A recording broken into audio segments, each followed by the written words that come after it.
കള്ളപ്പരാതി കൊടുത്തു ഒരു ദിവസം പോലീസ് സ്റ്റേഷനിൽ ഞാൻ പോയിരിക്കേണ്ടി വന്നു. അകത്തേക്ക് വലിക്കുന്നതും തള്ളുന്നതോ ഞാൻ കാണിക്കാൻ ഇങ്ങോട്ട് നോക്കി കഴിഞ്ഞാൽ നോക്കിയോണ്ടാ എക്സ്റ്റെൻഡ് ആയി പോകുന്നുണ്ടാ.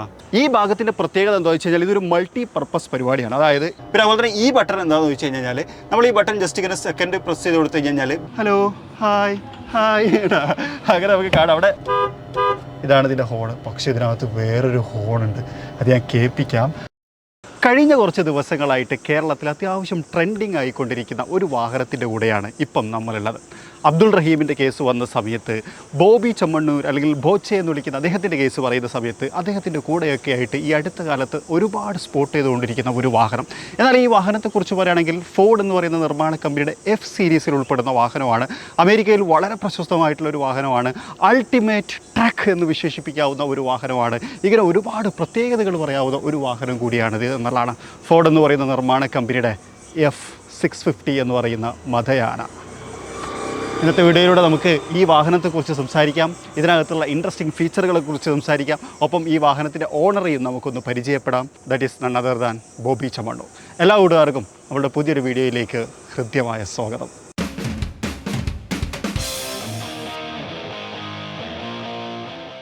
ഫോർഡ് നമുക്കൊക്കെ അറിയാം, ഇന്ത്യയിലേക്ക് അവർ തിരിച്ചു വന്നുകൊണ്ടിരിക്കുന്നു എന്നുള്ളൊരു വാർത്ത ഇങ്ങനെ സ്പ്രെഡായിക്കൊണ്ടിരിക്കുന്ന ഒരു സമയത്താണ് നമ്മൾ ഈ ഒരു വീഡിയോ ചെയ്യുന്നത്. ഫോർഡ് എന്ന് പറയുന്ന നിർമ്മാണ കമ്പനിയുടെ എഫ് സീരീസ് ശരിക്കും പറഞ്ഞാൽ ഒരു പിക്കപ്പ് സീരീസ് ആണെന്ന് പറയാം. അതിനകത്ത് F150 ഉണ്ട്, F250 ഉണ്ട്, F350 ഉണ്ട്. അത് കഴിഞ്ഞിട്ടുള്ളതാണ് F650 എന്ന് പറയുന്ന ഈ ഒരു മോഡൽ. ഇത് ശരിക്കും പറഞ്ഞാൽ ഇപ്പോൾ നമ്മൾ കണ്ടുപിടിക്കുന്നത് സൂപ്പർ ഡ്യൂട്ടി എന്ന് പറയുന്ന വേരിയൻ്റ് ആണ്. ഒരു അൾട്ടിമേറ്റ് ട്രക്ക് എന്ന് വിശേഷിപ്പിക്കാം. അല്ലെങ്കിൽ ഇതുവരെ നമ്മൾ കണ്ടിട്ടുള്ളതിൽ വെച്ച് ഏറ്റവും വലിയ പിക്കപ്പ് വാൻ അല്ലെങ്കിൽ ഏറ്റവും വലിയ pickup van in the planet എന്നൊക്കെ ചില ജേർണലിസ്റ്റുകൾ ഇതിനെ വിശേഷിപ്പിക്കുന്നത് കണ്ടിട്ടുണ്ട്.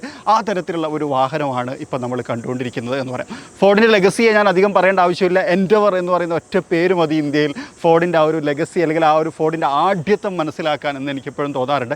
എന്തായാലും ഈ ഒരു വാഹനത്തിലേക്ക് വിശദമായിട്ട് വരുന്ന സമയത്ത് വലിയ ഒരു ഗ്രില്ല് കാണാം.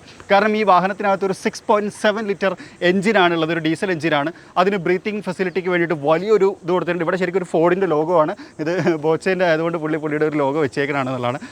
ഈ ഭാഗം കുറച്ച് ക്ലോസറാണ്, അതായത് ഈ ഒരു സൈഡിലേക്ക് വരുമ്പോൾ ഇവിടെ ഓപ്പൺ ആയിട്ട് അങ്ങനെ കൊടുത്തേക്കുന്നത്. പക്ഷേ ഈ ഒരു ഗ്രിൽ പാറ്റേൺ ഫുൾ ആണ്. പക്ഷേ ഇത് നിങ്ങൾ വിചാരിക്കും പ്ലെയിൻ ആണെന്ന്. പ്ലെയിൻ അല്ല, ഇവിടെ കുറച്ച് പൊന്തിയൊക്കെ നിൽക്കുന്ന തരത്തിലൊരു ഡിസൈൻ എലമെൻറ്റ് ഇവിടെ ഉണ്ട്. അത് ശരിക്കും സൈഡിൽ നോക്കുമ്പോൾ കാണാണ്ട് ഇവിടെ ഒരു ചാല് കണ്ടോ, ഇതിങ്ങനെ പൊന്തി നിൽക്കുന്നത് ഇങ്ങനെ എടുത്തു. ഇവിടെ കൈ വെച്ച് കഴിഞ്ഞാൽ ഉള്ളിലേക്ക് പോകും, പക്ഷെ ഇവിടെ വെക്കുമ്പോൾ പുറത്താവുന്നത് കണ്ടോ. അങ്ങനെയാണ് ഇത് ക്രമീകരിച്ചത് എന്നുള്ളതാണ്.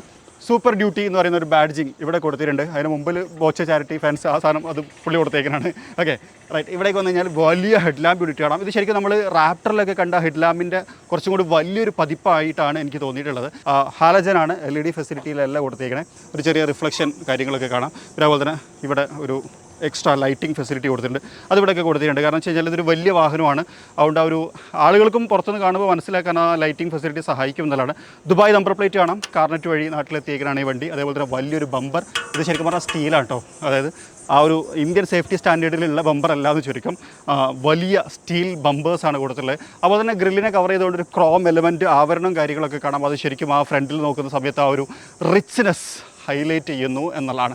ഫ്രണ്ടിൽ നിന്ന് കാണുന്ന സമയത്ത് മറ്റൊരു കാര്യം ശ്രദ്ധിച്ചതെന്ന് വെച്ച് കഴിഞ്ഞാൽ എന്നേക്കാളും വലിയ പിക്കപ്പാണ് ഇതാണെന്നുള്ളത്. ഓക്കെ, എന്ത് വലുപ്പമാണ് ഇവിടെ നിന്ന് കഴിഞ്ഞാൽ പോലെ. അതായത് ഈ ഒരു ഇതുവരെ എൻ്റെ അത്ര ഉയരമുണ്ട്. ഇത് എന്ത് സാധനമല്ലേ, വേറെ ലെവൽ. ഇതിന് അടുത്ത് നിൽക്കുന്ന സമയത്ത് തന്നെ ഭയങ്കര ഒരു മാനസിക സന്തോഷം. ഇപ്പോൾ നമ്മളിത് കാണുന്ന സമയത്ത് ശരിക്കും ഒരു പിക്കപ്പാണ്, പക്ഷെ ഭയങ്കര വലുപ്പമുണ്ട് എന്നുള്ളൊരു ഫീലാണ് നമുക്ക് കിട്ടുന്നത്. പക്ഷേ ഒരു കാര്യം കൂടി പറയാം, ഈ തരത്തിൽ ബോഡി ചെയ്തുകൊണ്ടല്ല ഇതിനെ സെയിൽ ചെയ്യുന്നത് എന്നാണ് ഞാൻ മനസ്സിലാക്കുന്നത്. ചിലയിടത്തൊക്കെ ഞാൻ അങ്ങനെ വായിച്ചിട്ടുണ്ട്. അതൊരു സ്ട്രിപ്പ് ചേസീസ് എന്ന് പറയും. അതായത് ബാക്ക് ഭാഗം നേക്കഡ് ആയിട്ടാണ് നമുക്ക് കിട്ടുക. ഓരോരുത്തരും എടുത്തിട്ട് അതിനനുസരിച്ച് ബോഡി ചെയ്യാം. പിന്നെ ഫോർഡിന് അത് ബോഡി ചെയ്ത് കൊടുക്കുന്നുണ്ട് എന്നുള്ളതും ഞാൻ മനസ്സിലാക്കുന്നു. എനിക്ക് തോന്നുന്നു ഇത് വേറെ ഇതിൻ്റെ അതേ ഒരു ബോഡി സ്റ്റൈൽ നിർമ്മിച്ചേക്കണാണ് എന്നുള്ളതാണ്. അതിനൊരു പ്രധാനപ്പെട്ട കാരണം ഇതിൻ്റെ ഒരു ഫ്യൂൽ ടാങ്ക് ആണ്. അത് ഞാൻ പറയാം എന്നുള്ളതാണ്. അതിലേക്ക് ഞാൻ വരാം. അതിന് മുന്നേ സൈഡ് നമുക്കൊന്നും കൂടി വിശദമായിട്ട് നോക്കാം. നമ്മൾ കണ്ട് ശീലിച്ചിട്ടുള്ള F150, F350 എന്നൊക്കെ പറയുന്ന പോലെ തന്നെയുള്ള ഒരു പാറ്റേൺ ആണ്. കുറച്ചും കൂടി ഒരു ബിഗർ സൈസാണ് എന്നുള്ളതാണ് ഒരു പ്രത്യേകത. അതുപോലെ തന്നെ ടയർ വീലിലേക്ക് വന്നു കഴിഞ്ഞാൽ വലിയ വീലുകളാണ് കൊടുത്തേക്കണേ. വലിയ വീൽ എന്ന് പറഞ്ഞു കഴിഞ്ഞാൽ ഇതിൻ്റെ ഒരു പ്രത്യേകത എന്ന് വെച്ച് കഴിഞ്ഞാൽ ഇത് ചില സമയത്ത് നിങ്ങൾ നോക്കി കഴിഞ്ഞാൽ ഇതിനകത്ത് ഫിറ്റ് ചെയ്യാത്ത പോലത്തെ, അതായത് ഈ ഒരു ഫെൻഡർ ഭാഗം കൊണ്ട് ഇറക്കിയ കറക്റ്റ് ഇവിടെ തട്ടും കേട്ടോ. ഇത് കറക്റ്റ് ഇങ്ങോട്ട് വന്നു കഴിഞ്ഞാൽ ടയറുമ്പോൾ തട്ടും. അതായത് ഇങ്ങനെ സെപ്പറേറ്റ്, അതായത് ബോഡിയും ടയറും തമ്മിൽ സെപ്പറേറ്റ് ആയിട്ട് നിൽക്കുന്ന ഒരു ഫീൽ എനിക്ക് കിട്ടിയിട്ടുണ്ടായിരുന്നു എന്നുള്ളതാണ്. ഇവിടെ നമുക്ക് റിഫ്ലക്ഷൻ, അതായത് ഇൻഡിക്കേറ്റർ ലൈറ്റും കാര്യങ്ങളൊക്കെ കാരണം ഫ്രണ്ടിലും ബാക്കിലും 4 വീതം ഇൻഡിക്കേറ്റർ യൂണിറ്റുകൾ ഈ വാഹനത്തിനകത്തുണ്ട്. അപ്പോൾ തന്നെ 6.7 litre power stroke turbo diesel engine എന്നുള്ളതിൻ്റെ ഒരു ബാഡ്ജിങ് അവിടെ കൊടുത്തിട്ടുണ്ട്. സൈഡ് വ്യൂ മിറർ ഇതിൻ്റെ പ്രത്യേകത എന്താ വെച്ചാൽ സാധാരണഗതിയിൽ നമുക്ക് ഫോൾഡ് ചെയ്യാനും അതുപോലെ തന്നെ അഡ്ജസ്റ്റ്മെൻ്റ് ഒക്കെ ഇത് ഇങ്ങോട്ട് പുറത്തേക്ക് തള്ളാനും അകത്തേക്ക് വലിക്കാനും ഒക്കെ പറ്റും ഇലക്ട്രോണിക്കലി. അത് ഞാൻ അകത്തുനിന്ന് കാണിക്കാം എന്നുള്ളതാണ്. മറ്റൊന്നാണ് ഈ ഭാഗം. ഈ ഭാഗത്തിൻ്റെ പ്രത്യേകത എന്താണെന്ന് വെച്ച് കഴിഞ്ഞാൽ ഇതൊരു മൾട്ടി പർപ്പസ് പരിപാടിയാണ്. അതായത് ഇതാണ് ഈ വാഹനത്തിൻ്റെ ഫ്യുവൽ ടാങ്ക്.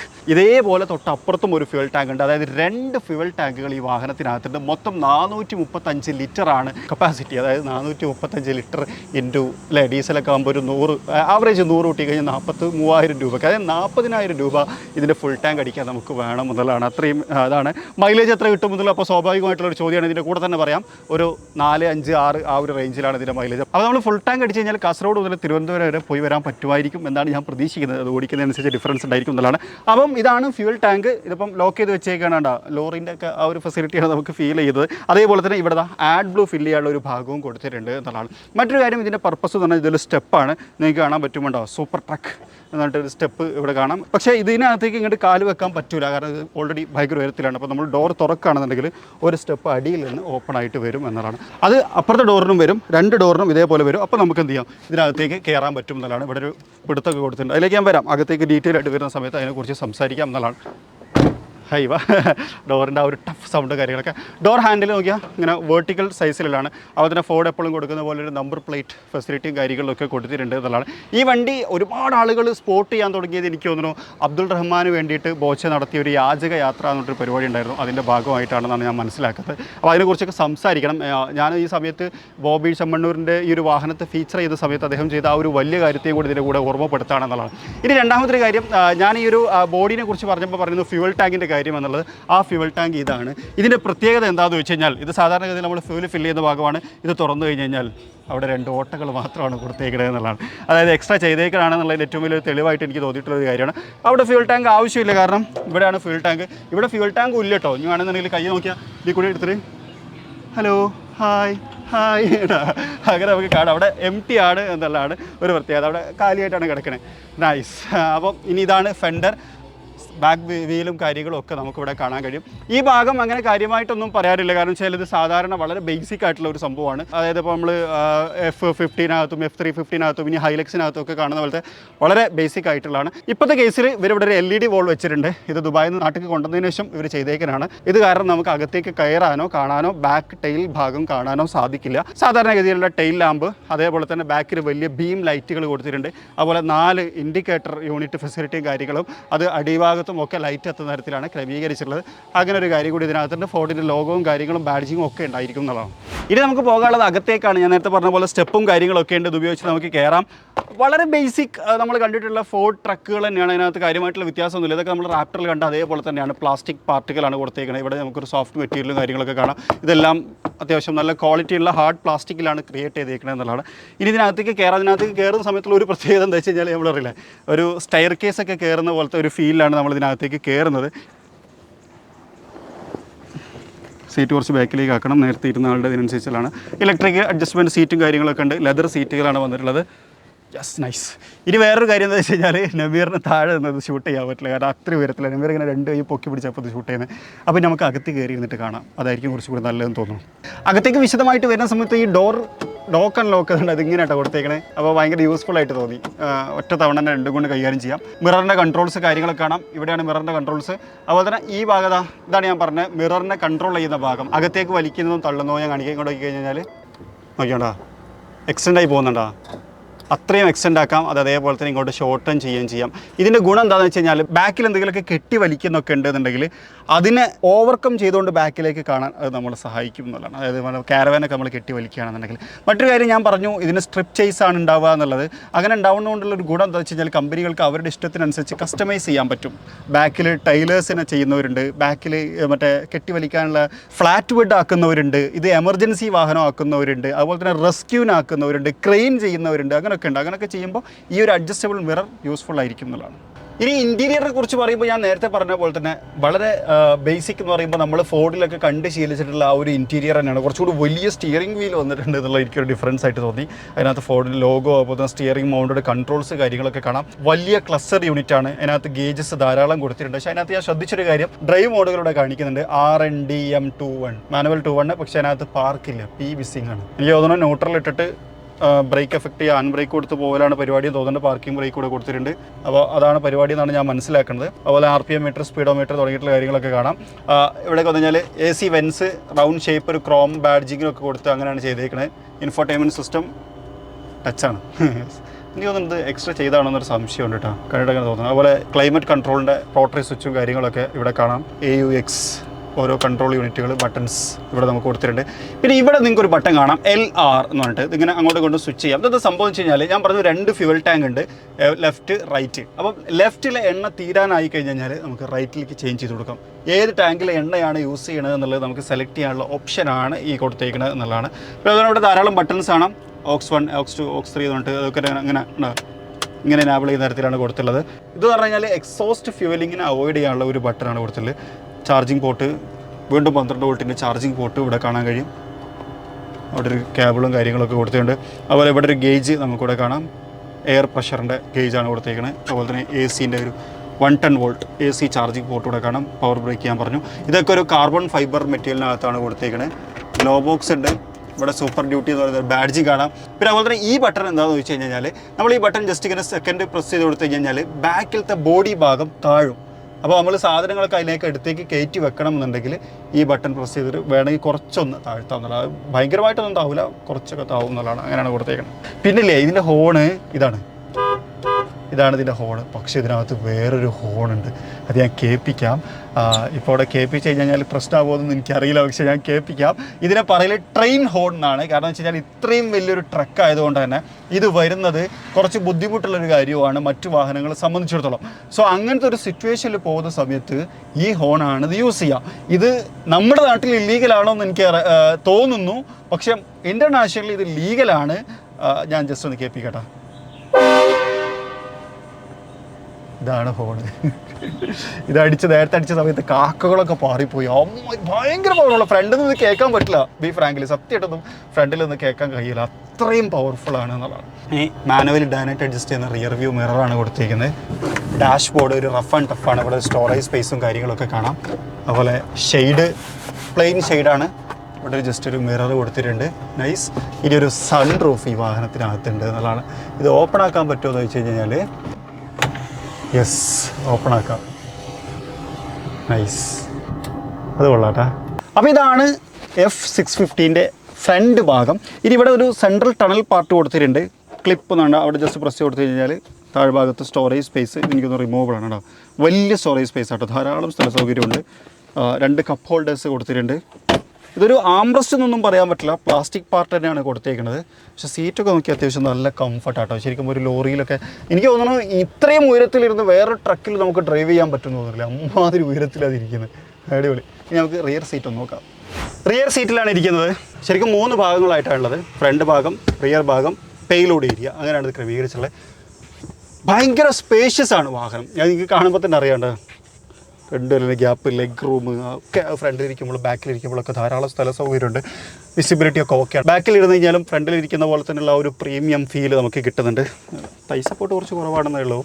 3 ആൾക്കാർക്ക് ബാക്കിലിരിക്കാം, ഒരു കുഴപ്പമില്ല. വിശാലമായിട്ടുള്ള സൗകര്യം, 3 ഹെഡ് റെസ്റ്റുകൾ ഒക്കെ ഉണ്ട് അല്ലേ. ഭയങ്കര ഫ്രീ ആയിട്ട് യാത്ര ചെയ്യാൻ പറ്റും. വേണമെങ്കിൽ ഇവിടെ കിടന്നുറങ്ങിയാലും വലിയ കുഴപ്പമൊന്നും ഉണ്ടാവില്ല. എനിക്ക് തോന്നുന്നു ഒരു ബെഡൊക്കെ വേണമെങ്കിൽ സെറ്റ് ചെയ്യാൻ പറ്റും തോന്നുന്നു. കാരണം നമ്മളൊരു ക്യാമ്പിങ്ങിനൊക്കെ പോകുമ്പോൾ ബാക്കിൽ നിറയെ സാധനങ്ങൾ, ഇവിടെ നമുക്ക് കിടക്കാം, മുന്നിൽ 2 ആൾക്ക് ഇരിക്കാം അല്ലേ. നൈസ്. ഇനി കാണാനുള്ളത് ഇതിൻ്റെ ഹൃദയമാണ്. ഞാൻ പറഞ്ഞു 6.7 ലിറ്റർ എഞ്ചിനാണ് ഈ വാഹനത്തിനകത്തുള്ളത്. അത് എങ്ങനെയാണ് ഓപ്പൺ ആക്കാമെന്ന് വെച്ച് കഴിഞ്ഞാൽ അകത്തുനിന്ന് ഒരു സാധനം വലിച്ച് അങ്ങനെയൊന്നുമല്ല. ഇവിടെ നമ്മളിങ്ങനത്തെ ഒരു മെത്തേഡ് താറിലൊക്കെ കണ്ടിട്ടുണ്ടാവും. ഇതേപോലെ ഇത് ഇങ്ങോട്ട് വിടിയിക്കുക, ഇത് അതേപോലെ അപ്പുറത്തുണ്ട്, അവിടെയും ഇത് വിടിയിക്കുക. ഓക്കെ, ഇവിടെയുണ്ട്. ഇതൊന്നും ഇങ്ങോട്ട് വിടിയിച്ച് കഴിഞ്ഞിട്ട് നമുക്ക് എന്ത് ചെയ്യാൻ പറ്റുമോ, ഇങ്ങനെ അങ്ങോട്ട് പൊക്കാം. ഒരാൾക്കാരത് പൊക്കാട്ടോ, ഒരു സൈഡിൽ നിന്ന് കുഴപ്പമൊന്നുമില്ല. യെസ്, ഇങ്ങനെയാണ് ഇതിൻ്റെ ഫ്രണ്ട് ഓപ്പൺ ആവുന്നത്. ഇത് അങ്ങോട്ട് വീണ് പോകുന്നില്ല. അവിടെ ഒരു ഹൈഡ്രോളിക് സ്ട്രട്ടാണ്, അതായി കഴിഞ്ഞാൽ അവിടെ വന്ന് നിന്നോളും എന്നുള്ളതാണ്. എൻജിൻ കാണണമെന്നുണ്ടെങ്കിൽ എനിക്ക് ഒന്നിനും കോണി വെച്ച് കയറണം മുകളിൽ നിന്ന് കാണണമെങ്കിൽ. ഒരു 6.7 ലിറ്റർ V8 ആണ് ഈ വാഹനത്തിന് കരുത്ത് പകർന്നുകൊണ്ടിരിക്കുന്നത്. 330 ഹോഴ്സ് പവറും 1017 Nm ടോർക്കും ഇത് ഉൽപ്പാദിപ്പിക്കും എന്നുള്ളതാണ്. ഭയങ്കര ടോർക്കി ആയിട്ടുള്ള ഒരു മെഷീൻ. ഭയങ്കര നീറ്റ് ആൻഡ് ക്ലീൻ എന്നൊന്നും അഭിപ്രായമൊന്നും ഇരിക്കില്ല. ധാരാളം വയറുകളും കാര്യങ്ങളൊക്കെ കാണുന്നുണ്ട്. ഇത് ക്ലോസ് ചെയ്യാൻ ഭയങ്കര സിമ്പിളാണ്. ഇതുകൊണ്ട് അടച്ചാൽ മതി. പക്ഷേ ഈ സമയത്ത് ഒന്നും ഇടയിൽ കുടുങ്ങിയിട്ടില്ല എന്ന് ഉറപ്പ് വരുത്തണം. കാരണം നമ്മൾ ബ്ലൈൻഡായിട്ട് അത് ക്ലോസ് ചെയ്യുന്ന കേട്ടോ. കാരണം പ്രത്യേകിച്ച് ഈ ആൻറ്റിനാസൊക്കെ ഉള്ളതുകൊണ്ട് നമ്മളൊന്ന് ശ്രദ്ധിക്കണം. ഇവിടെ കൂടെ കൊണ്ടുവന്ന് ലോക്കായി കഴിഞ്ഞ് കഴിഞ്ഞാൽ നമ്മൾ നേരത്തെ ചെയ്ത പോലെ ആ പാച്ച് അതങ്ങോട്ട് ലോക്ക് ചെയ്ത് കൊടുക്കാം. അത് അതേപോലെ അപ്പുറത്തും ലോക്ക് ചെയ്യുക എന്നുള്ളതാണ്. ഇതിന് എന്ത് വില വരും എന്ന് ചോദിച്ചു കഴിഞ്ഞാൽ ഈ സാധനം ശരിക്കും ഇന്ത്യൻ മാർക്കറ്റിൽ സെയിലിനില്ല, ഇൻ്റർനാഷണൽ മാർക്കറ്റിൽ മാത്രമേ ഉള്ളൂ. അപ്പോൾ അതുകൊണ്ട് തന്നെ കറക്റ്റ് പ്രൈസ് എനിക്ക് അറിയില്ല. എന്നാലും ബോച്ച് ഇത് എത്രയ്ക്കാണ് വാങ്ങിയത് തുടങ്ങിയിട്ടുള്ള കാര്യങ്ങളൊക്കെ നമുക്കൊന്ന് ബോച്ചയോട് നിന്ന് ചോദിച്ചു നോക്കാം. ഇനി നമുക്ക് ഒരു 5 മിനിറ്റ് ഇതിൻ്റെ ഓർഡറുമായിട്ടൊന്ന് സംസാരിക്കാം. അത് കഴിഞ്ഞ് ഈ വീഡിയോ അവസാനിപ്പിക്കാം. അദ്ദേഹം ഇത് വാങ്ങാനുണ്ടായ കാരണം, അദ്ദേഹത്തിൻ്റെ എക്സ്പീരിയൻസ് തുടങ്ങിയിട്ടുള്ള കാര്യങ്ങളൊക്കെ അദ്ദേഹം നമ്മളോട് പങ്കുവെക്കും എന്ന് തന്നെയാണ് ഞാൻ പ്രതീക്ഷിക്കുന്നത്. അപ്പോൾ ഈ വാഹനത്തിൻ്റെ ഓണർ, ഞാൻ അധികം പറയേണ്ട ആവശ്യമില്ലാത്ത ബോച്ചെ നമ്മളുടെ കൂടെ എത്തിയിട്ടുണ്ട്. Welcome to our channel. ഞാൻ നിങ്ങളെ ഈ റീസെൻ്റ്ലി കാണുമ്പോൾ ആദ്യം ചെയ്യണം എന്ന് വിചാരിച്ചൊരു കാര്യമുണ്ട്. I need A hug. എന്താണ് കാരണം എന്ന് വെച്ച് കഴിഞ്ഞാൽ ഒന്നുമല്ല, ശരിക്കും ബോച്ചേനെ എനിക്ക് ഇനി തോന്നുന്നൊരു 3 വർഷത്തിൽ കൂടുതലായിട്ട് അറിയാം. ഞാൻ ആദ്യമായിട്ട് മീറ്റ് ചെയ്യുന്ന 3 വർഷം മുമ്പ് കുമരകം ഇവൻറ്റിൻ്റെ ഒരു ആവശ്യത്തിന് വേണ്ടിയിട്ട് ഈ വീട്ടിൽ വരുമ്പോഴാണ്. പിന്നെ അതിനുശേഷം ഒരാഴ്ചത്തോളം ഞങ്ങൾ ഒരുമിച്ച് യാത്ര ചെയ്തിട്ടുണ്ട് ഗോവയിലേക്ക്, മർഡോണൻ്റെ ആ ഒരു ഇതുമായിട്ട്. പിന്നീട് ഞാനിപ്പോഴാണ് കാണുന്നത് അല്ലേ, ആ ഒരാഴ്ച ശേഷം ഗോവയ്ക്ക് ശേഷം ഞാനിപ്പോഴാണ് കാണുന്നത് എന്നതാണ്. പക്ഷേ എങ്ങനെയാണ് ബോച്ച ജീവിക്കുന്നത്, ബോച്ചയുടെ ഫിനാൻഷ്യൽ സ്റ്റാറ്റസ് എന്താണ് എന്നൊക്കെ വ്യക്തമായിട്ട് അറിയില്ലെങ്കിലും ഏറെക്കുറെ ഒരു ധാരണ ഉള്ള ആളാണ് ഞാൻ. പക്ഷേ അല്ലെ അബ്ദുൾ റഹീം എന്ന് പറയുന്ന ആ ഒരു മനുഷ്യന് വേണ്ടിയിട്ട് ബോച്ച എടുത്ത ഒരു എഫേർട്ട്, അതിനാണ് ഈ ഒരു ഹഗ് ബോച്ചെ. അതൊന്നും പറയാനില്ല. എനിക്ക് തോന്നുന്നു ഇറ്റ്സ് എന്താ പറയുക, അതെങ്ങനെ പറയണം എന്ന് എനിക്കറിയില്ല. അപ്പോൾ ഈ വണ്ടിനെ കുറിച്ച് പറയുന്നതിന് മുമ്പ് അത് പറഞ്ഞ് തുടങ്ങണം എന്ന് എനിക്ക് തോന്നി. എന്താണ് ശരിക്കും ബോച്ച അങ്ങനെ ഒരു ഇനീഷ്യേഷൻ, ഒരു നടക്കണം അതിന് വേണ്ടിയിട്ട്, അല്ലെങ്കിൽ അത് അങ്ങനെ എഫേർട്ട് എടുത്ത് ചെയ്യണം എന്നുള്ളൊരു ആശയം വരാണ്ടായ ഒരു കാരണം? അത് ഇതാണ്, 1000 കുറ്റവാളികൾ രക്ഷപ്പെട്ടാലും ഒരു നിരപരാധി ശിക്ഷിക്കപ്പെടരുത് എന്ന അർത്ഥം എനിക്ക് ശരിക്കും മനസ്സിലായിട്ടുണ്ട് അനുഭവത്തിൽ. കാരണം കുവൈറ്റില് 20 വർഷം മുമ്പ് ഒരു പാർട്ട്ണർഷിപ്പ് ബിസിനസ്സിൽ എന്റെ പാർട്ട്ണർ കള്ളക്കണക്കും ഇതൊക്കെ ആയിട്ട് എന്നെ പറ്റിച്ചപ്പോ ഞങ്ങൾ തമ്മിൽ വലിയ വഴക്കും പ്രശ്നങ്ങളൊക്കെ ഉണ്ട്. അപ്പൊ അദ്ദേഹം പോലീസ് ഇൻഫ്ലുവൻസ് വെച്ച് കള്ളപ്പരാതി കൊടുത്തു. ഒരു ദിവസം പോലീസ് സ്റ്റേഷനിൽ ഞാൻ പോയിരിക്കേണ്ടി വന്നു.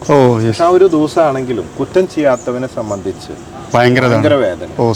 അപ്പൊ ഒരു നിരപരാധിയാണെങ്കിൽ അബ്ദുൾ റഹീം തീർച്ചയായിട്ടും 18 വർഷമൊക്കെ അനുഭവിച്ചിട്ടുണ്ടെങ്കിൽ അതൊന്നും എന്താ പറയാ ചിന്തിക്കാൻ കൊലക്കയറ് മുമ്പിൽ കാണുകയാണ് ഓരോ നിമിഷവും, കാത്തു കെടുക്കുക. കുറ്റം ചെയ്തിട്ടുണ്ടെങ്കിൽ ഓക്കെ, കുറ്റം ചെയ്യാത്ത ഒരാളാണെന്ന് അന്വേഷണത്തിൽ എനിക്ക് മനസ്സിലായി. അപ്പോ എനിക്ക് തോന്നി ചുരുങ്ങിയ ദിവസമേ മുമ്പിലുള്ളൂ.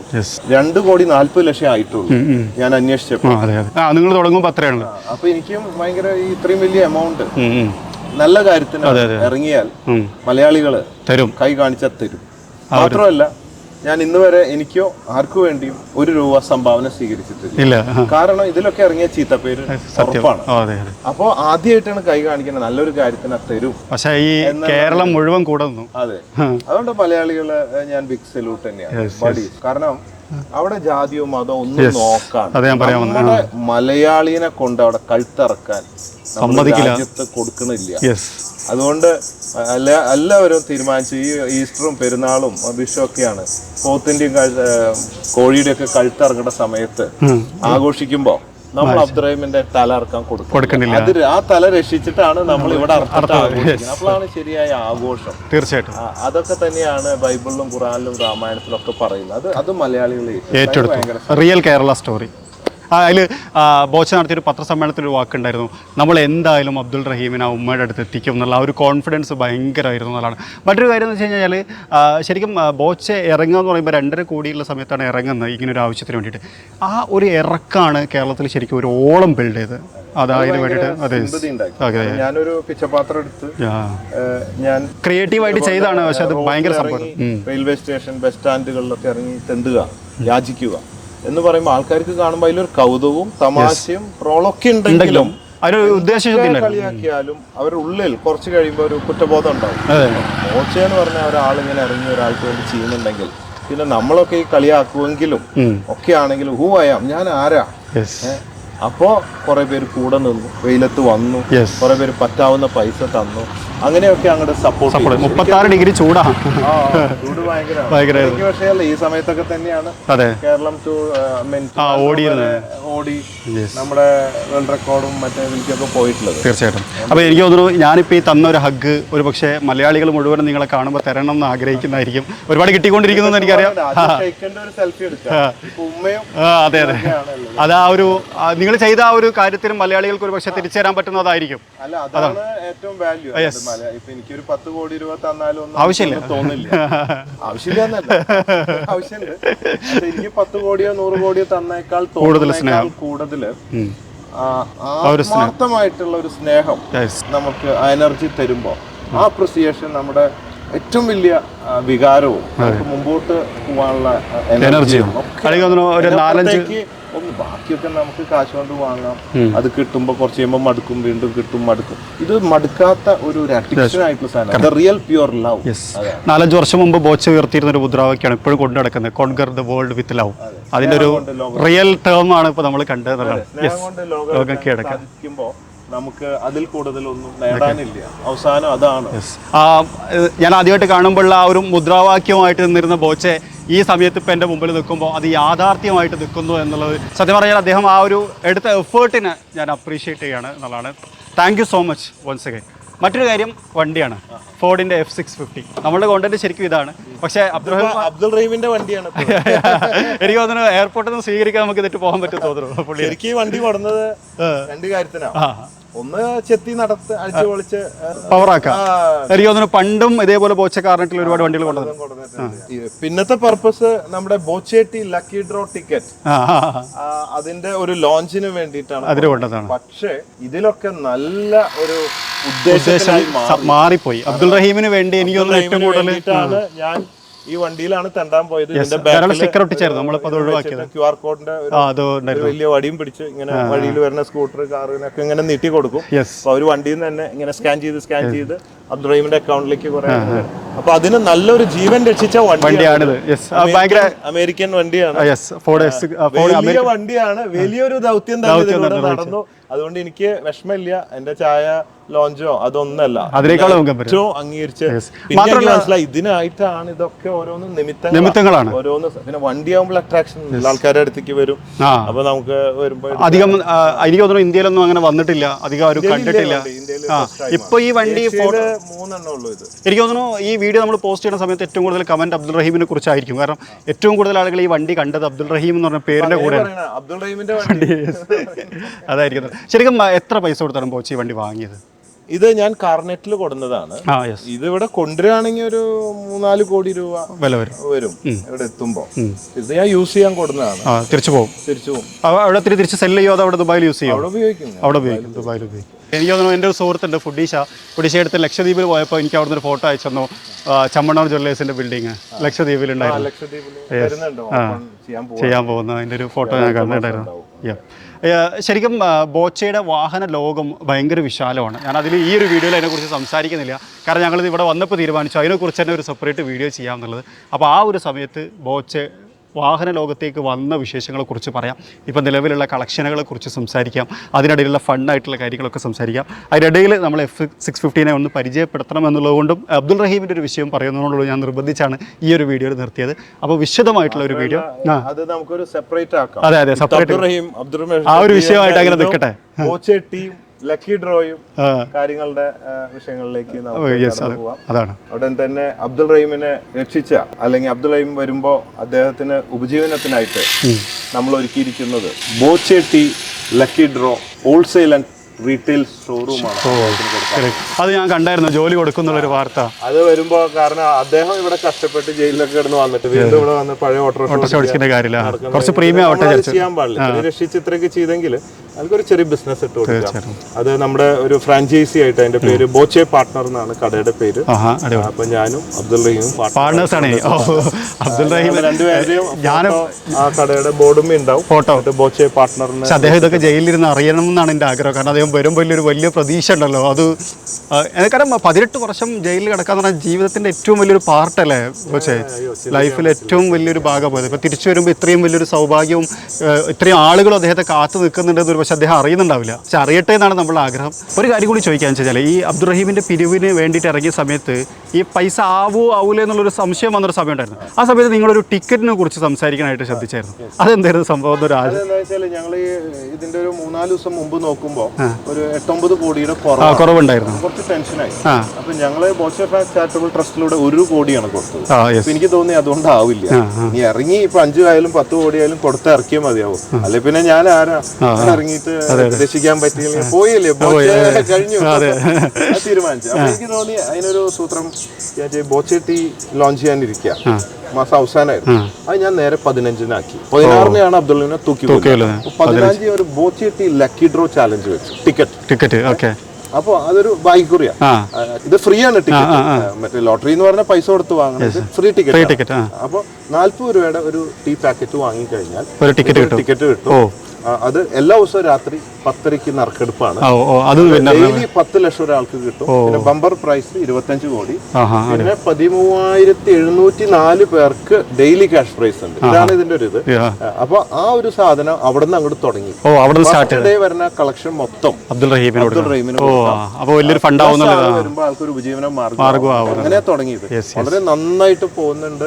ഇപ്പൊ എനിക്ക് തോന്നുന്നത് 6000-ഓളം ഫ്രാഞ്ചൈസിക്ക് ചോദിച്ചിട്ടുണ്ട്. ഈ ബോച്ചെ പാർട്ട്ണർ ഫ്രാഞ്ചൈസി ഫ്രാഞ്ചൈസി വേണ്ടവരൊക്കെ വേണമെങ്കിൽ ഇവരായിട്ട് ബന്ധപ്പെടാം. അതിപ്പോ ആർക്ക് കൊടുക്കാനുള്ള ആദ്യമാണ്. മുമ്പില് രാവിലെ നോക്കുമ്പോ 10-25 ആൾക്കാർ വന്ന് നിൽക്കാം. കുറെ ആരാധകർ ഫോട്ടോ എടുക്കാനാണ്. ഇപ്പൊ നോക്കുമ്പോ ഫ്രാഞ്ചൈസിക്കാണ് ആൾക്കാർ.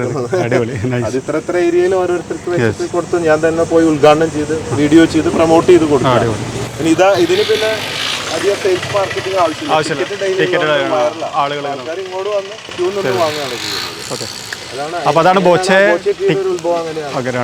അപ്പോൾ എന്തായാലും അതൊരു വലിയ ഉദ്ദേശത്തിന്റെ കാര്യത്തിലേക്ക് കൂടി കണക്ട് ആയി എന്നുള്ളത് ഒരു ദൈവ നിയോഗം അല്ലെങ്കിൽ ഒരു നിമിത്തം എന്നൊക്കെ പറയേണ്ടി വരും. അതേ ഈ വണ്ടി, Boche tea lucky draw ticket, ഇതൊക്കെ ഒരു കണക്ഷൻ പ്ലാൻ ചെയ്ത് വെച്ച് വേറെ സമയത്തേക്കാണ് ഇതിലേക്ക് വന്ന് കയറി. അത് നല്ലൊരു കാര്യത്തിനായി എന്നുള്ളതിനെ സംബന്ധിച്ചോളം മലയാളികളും അതിന്റെ കൂടെ ഉണ്ട് എന്നുള്ളതിന്റെ തെളിവാണ്. എനിക്കൊന്ന് ബോച്ചെട്ടിയൊക്കെ വൻ സെയിലാണ്. ഇതിനകത്തൊരു വീഡിയോ കണ്ടായിരുന്നു. ചിലർ പറയണേ ബോച്ചെട്ടി ജീവൻ ജീവൻ ടോണിക്കൊക്കെ വരുന്നത്.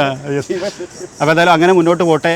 ഈ ഒരു വീഡിയോ അവസാനിപ്പിക്കുമ്പോൾ ഒരു വലിയ പ്രാർത്ഥന താങ്ക്സ് ആയിട്ട് ബോച്ചയ്ക്ക് കൊടുക്കണം. അത് ശരിക്കും ബോബി ചമ്മണ്ണൂർ എന്നാണ് പേര്. അത് പിന്നീട് ഷോർട്ടാക്കി നമ്മൾ ബോച്ചെന്നാക്കിയതാണ്. ഇതാണ് ഒരുപാട് കാലം ഇതേപോലെ ഒരു തണലായി ഈ മലയാളി മണ്ണിൽ നിലനിൽക്കാൻ സർവശക്തൻ അനുഗ്രഹിക്കട്ടെ എന്നുള്ളൊരു പ്രാർത്ഥന ഞങ്ങളുടെ ഓഡിയൻസിന്റെ ഭാഗത്തു നിന്ന് നേരാണ്. Conquer the world with love. Love you everybody. അപ്പോൾ മറ്റൊരു വീഡിയോയിൽ മറ്റൊരു വിശേഷമായിട്ട് കാണാം. അതുവരെ ചെറിയൊരു ബ്രേക്ക്.